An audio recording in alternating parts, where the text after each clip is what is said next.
italian, derisa të zhvillohen zgjedhjet e parakohshme. Këtë e them sepse në këto zonë, siç thotë dhe Zigfrido, ka një përqendrim të lartë të narkotrafikut shqiptar, sa i përket menaxhimit të tregjet të shitjes së drogës.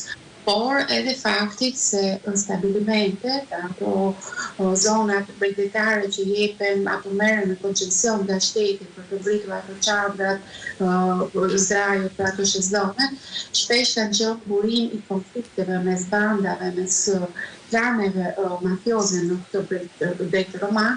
Dhe Sigfridi ka kujtuar faktin se pak vite më parë në atë zonë është vrarë në mënyrë në një aktivitet mafios Sela Vishehaj, që është një shtetas shqiptar dhe që dyshimet ishin pra autorësia u zbuluar se është një shqiptar.